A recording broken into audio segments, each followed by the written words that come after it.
guarantee, right? And for yourself, coming out on Monday night supporting Live Stand-Up Comedy, we appreciate that. That's nice of you. My name's Mark. I turned 57 this year. It's gratuitous, I get it, but it's fine. I appreciate that. I'm going to say something really douchey. I was at an audition. I was talking to one of the other actors, and the subject of age came up, and I told him I was 57. He's like, dude, you should never tell people your age in this town, especially in this town. Don't tell them your age. And I'm like, I don't give a shit. Who gives a fuck? That's one of the beauties about being 57. I don't care. If they know I'm 57, are my knees going to hurt less? No. Am I going to take less Lipitor? Fuck no. So who cares? I don't give a shit. Who cares? Doesn't matter.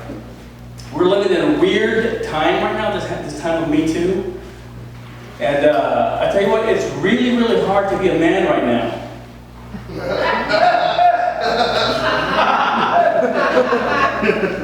Some of you have changed your opinion of me, I get it. But it's my fault. I was unclear. What you don't know is that I said that last phrase in a facetious font. It's not fucking hard to be a man, you dickheads. It's not. It's not hard to not be a dick. That's my point, you guys.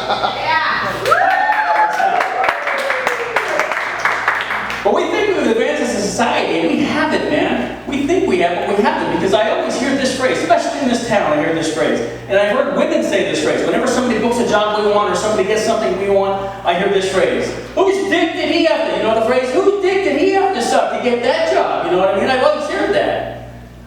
So we think we've advanced, but we won't, and we haven't, and we won't until that phrase changes. Understand? Until somebody books a job we want, and somebody says, whose day did he have to hear about?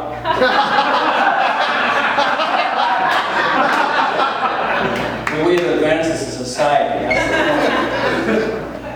I want to be a better man. And you guys know who Ernest Hemingway is?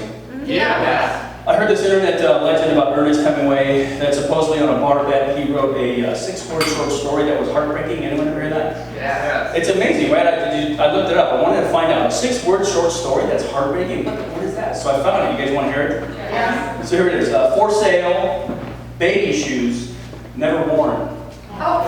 I know! You hear the Oz, the puppy dog Oz? I know! For 6 words to be so effective, I was like, yeah! That's amazing!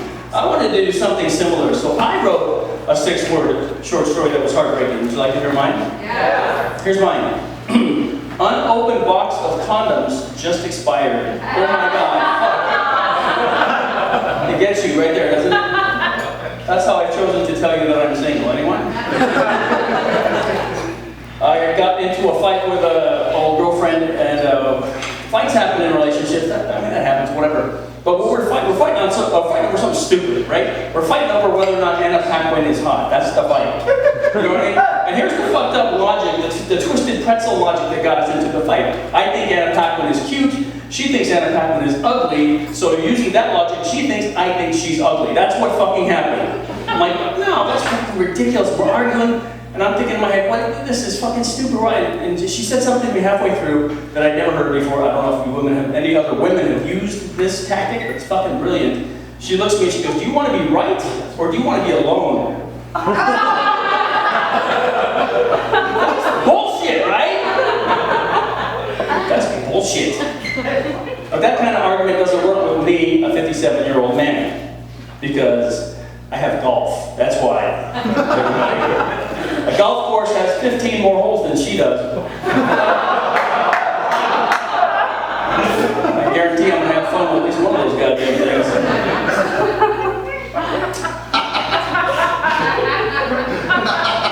Sometimes I like to say 14 and watch your heads explode. That's too many holes. That's what that is. So I wanted to be a better man. I wanted to be a better man. I wanted to be a better man. So I went and saw this thing, the Vagina Monologues. You guys know that show? Yeah. Have you anyone seen the Vagina Monologues?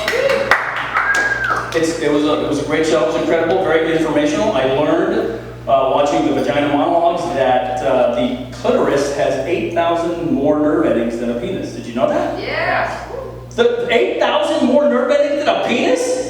I find that incredibly unfair. That's unfair. That's, man. I mean, they're small, the clitoris. I mean, I've seen the clitoris. Okay, I've seen a picture of a clitoris. They look really small. That's 8,000 8,000 more nerdlings? That's not fair. But if that's true, then I want one. I fucking want one. I'm not saying cut my dick off, just put it on my thigh, I'll shove a hot dog in it. That's gotta feel amazing. If it feels anywhere as good as a Q-tip in my ear in the morning after a shower, fuck yeah, I want a vagina. Yes. So I mean the whole dating world thing. At this point in my life, at this point in my dating career, I don't have any kids, by the way. Anyone have kids? You have kids? Yeah. I don't have kids, but every woman I meet has kids. You know what I mean? I found money on the ground. It was a fucking sack of Joey coin. That's got a baby on it. You know that? The sack of Joey coin had a kid. But I don't have any kids. But I figure at some point in my dating career, because it happens all the time, that at some point I'm going to assume some kids. That's what's going to happen. I'll be assuming some kids. What I feel like to be in my immediate future is I'm going to be in McDonald's with a 7-year-old kid who calls me by my first name. And when he says my name, he leans on the K really hard. You know what I mean? Like I said, Happy Meal, Mark. That kid.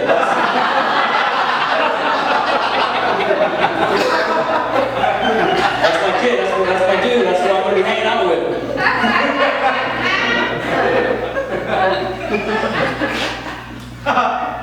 I got into I don't know, maybe the problem to me, that seems to be the prevailing theme. I got this girl we got into a fight and she got pissed off at me for reading a magazine.